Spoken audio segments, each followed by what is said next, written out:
நேற்று நைட்டு கிரிவலம் சென்றோம் எல்லாருமே. நாங்கள் உன்னை நினைத்தாலே முக்தி வந்திடும் அண்ணாமலையானே, நான் தினந்தோறும் எண்ணும் வரம் வேண்டும் பொன்னார் மேனி.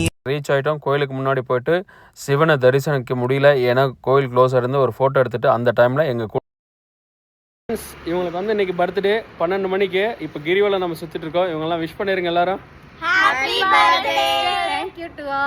மகா கணபதிக்கு ஒரு பூஜையை போட்டு அப்படியே கிரிவலம் ஸ்டார்ட் பண்ண தொடங்கிட்டோம். அப்படியே கொஞ்சம் நேரம் நிறைய போயிட்டு இருந்தோம். நிறைய கோயில்ஸ் எல்லாம் இருந்தது, கடைகள் நிறைய இருந்தது. காட்டில் பார்த்திங்கன்னா மானெல்லாம் இருந்தது. என்ட்ரன்ஸ்லேயே ஜஸ்ட்டு பார்த்துட்டு அப்படியே நல்லபடியாக தரிசனம் முடிச்சுட்டு வெற்றிகரமாக மீண்டும் நாங்கள் திரும்புறதுக்கு கிட்டத்தட்ட பார்த்திங்கன்னா ரொம்ப தூரம், அதாவது 14 கிலோமீட்டர் நடந்து போனோம். தான் கிரிவலம் கரெக்டாக 4 மணிக்கெல்லாம் நாங்கள் க்ளோஸ் பண்ணிட்டோம்.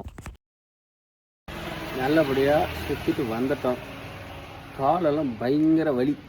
இங்கே பாருங்கள், என் பொண்ணு பார்த்தியா பாருங்கள், முடியலன்னு சொல்லி இங்கே வந்து கொண்டுக்கிறோம். என்ன பண்ணன்னு தெரில. நான் இன்றைக்கி லீவுன்னு நினைக்கிறேன். வீட்டுக்கு போனால் தான் தெரியும். பாய்.